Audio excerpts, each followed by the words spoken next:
Bismillahi rahman rahim, alhamdulillahi rabbil alamin, wa salatu wa salamu ala khatimil anbiya wal mursalin wa ala alihi wa sahbihi ajma'in.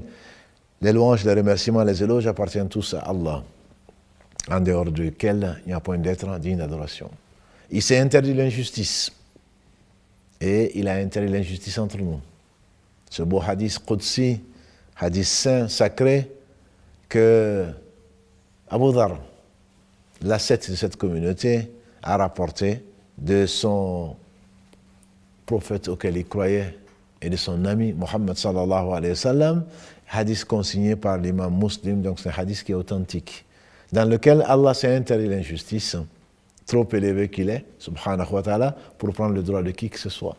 Mais il a également interdit l'injustice entre nous, et il nous a dit de ne pas nous faire injustice.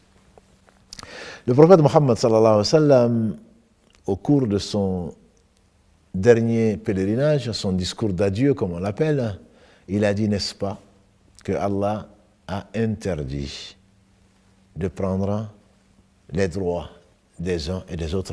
Ne revenez pas après moi dans l'injustice. Il a dit, n'est-ce pas, que vos sangs, vos biens et votre honneur sont sacrés, aussi sacrés que ce jour, qui était donc un des jours de Dhul Hijjah, qui était le jour de Arafat, le 9 Dhul Hijjah, du 12e mois lui-même sacré, sur une terre qui est elle-même sacrée. En effet, le fait de prendre le droit de qui que ce soit, touchant à ses biens, à son sang, à son honneur, sont ce que devient une injustice. Et la première des choses qui sera jugée entre les hommes sera le droit du sang, a dit le prophète sallallahu alayhi wa sallam. Celui qui a versé le sang de qui que ce soit, celui-là, sans raison qui lui a été donnée, celui-là certainement aura à rendre compte. Et la première son péché, c'est l'un des plus grands péchés, va remonter sans rien en diminuer jusqu'au premier fils d'Adam, donc Caïn, qui a tué son frère Abel. Allah a rendu sacré la vie. Allah a rendu sacré la vie, et certainement celui qui s'attaque à la vie, notamment d'un croyant, Allah subhanahu wa ta'ala a promis donc de le punir. Et il a dit que c'est la raison pour laquelle il a prescrit aux fils d'Israël que celui qui tue une âme sans raison, c'est comme s'il avait tué l'humanité entière. Et celui qui sauve une âme, c'est comme s'il avait sauvé l'humanité entière. Bien sûr, c'est Allah qui sauve. C'est Allah qui prend la vie, c'est Allah qui la donne. Mais celui qui a causé la mort de qui que ce soit, sans raison, celui-là, certainement, il aura à rendre compte. Et celui qui tue un croyant sans raison, il a la malédiction d'Allah, sa colère, l'enfer pour l'éternité qu'Allah nous en préserve. Et donc, voilà une menace très sévère pour tous ceux qui, pour leur lecture biaisée, suivant leur passion, tuent musulmans et non-musulmans au travers du monde et sèment le désordre sur la terre, en Orient comme en Occident, comme en Afrique ou ailleurs, comme on le vit aujourd'hui. La vie est sacrée, notamment la vie du croyant. Et le prophète sallallahu alayhi wa sallam, quand il disait, il était à côté de la Kaaba, il a dit, ô Kaaba, ô maison d'Allah, je sais que tu es sacré, mais la vie du croyant est encore plus sacrée auprès d'Allah. Les biens, Allah les a rendus sacrés. On n'a pas le droit de spolier, de tricher, de prendre les biens, de s'accaparer du bien de qui que ce soit de façon injuste. Et celui qui s'accapare du bien, notamment même d'un lopin de terre, au jour du jugement dernier, Allah a décrété que ce qu'il a volé lui viendra, ce qu'il a acquis de façon malhonnête, lui viendra accrocher autour du cou. Et donc Allah a rendu sacré les biens, et le vol sous une forme ou une autre est formellement interdit dans l'islam. Quant à l'honneur, Allah l'a rendu sacré, notamment l'honneur des femmes chastes. Et c'est pour cela qu'il a interdit le soupçon. Dans la sourate 49 en particulier, parce que quand il soupçonne, le soupçon, la conjecture, est une partie est péché. Et va t'amener à quoi? Voilà, et n'espionnez pas. Parce que quand tu soupçonnes, tu vas aller faire pire, tu vas aller espionner. Et Allah interdit non seulement de soupçonner une partie de soupçon, en tout cas non justifié, d'espionner, parce que c'est ce qui suit, et ensuite il interdit de médire. Quand tu as soupçonné, quand tu as espionné, ce que tu as vu, à ce moment-là, tu vas aller le raconter. Et qu'est-ce que c'est que la médisance? Qu'est-ce que c'est que la médisance? Le prophète, que Dieu le bénisse, il a dit, est-ce que vous connaissez la médisance? Ils disent oui, mais le prophète, que Dieu le bénisse, il a défini, c'est le fait de parler de ton frère en son absence, ce qu'il n'aimerait pas entendre.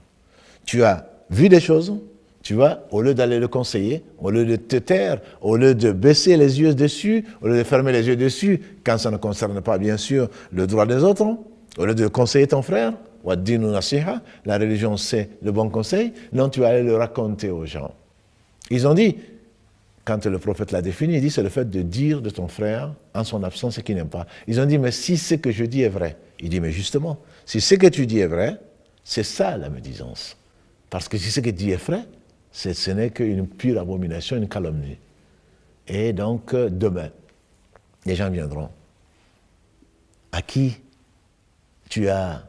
qui tu as mangé la chair, comme Allah le dit. Est-ce que tu veux manger la chair de ton frère mort, parce qu'il était absent, dit Ibn Qayyim, et tu as mangé sa chair.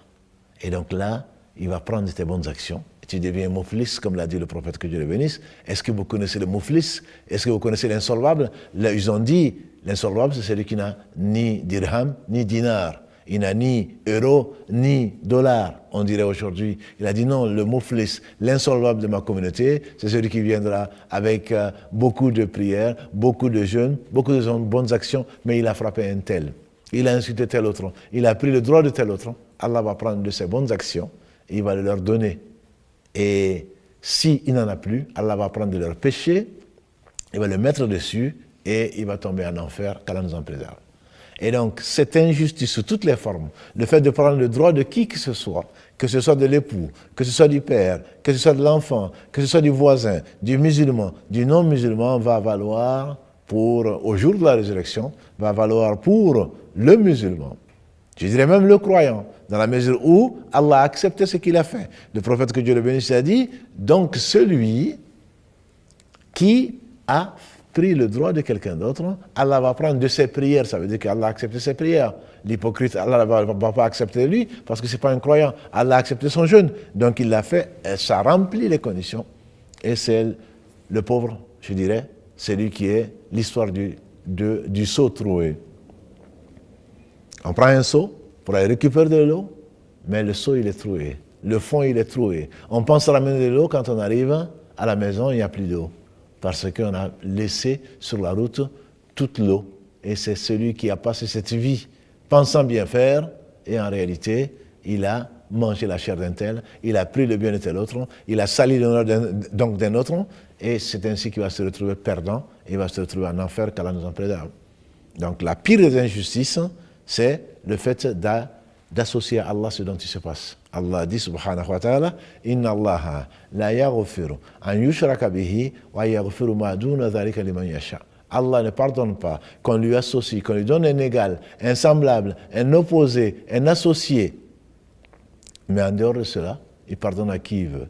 Ce qui veut dire donc que celui qui associe quoi que ce soit à Allah, Allah le lui laisse. Il y a la grande association, le fait de passer, de penser, de passer par des anges, par des prophètes pour atteindre Allah. Le fait il y a la petite, l'association mineure, qui va jusqu'au fait, surtout connu, de l'association mineure d'ostentation.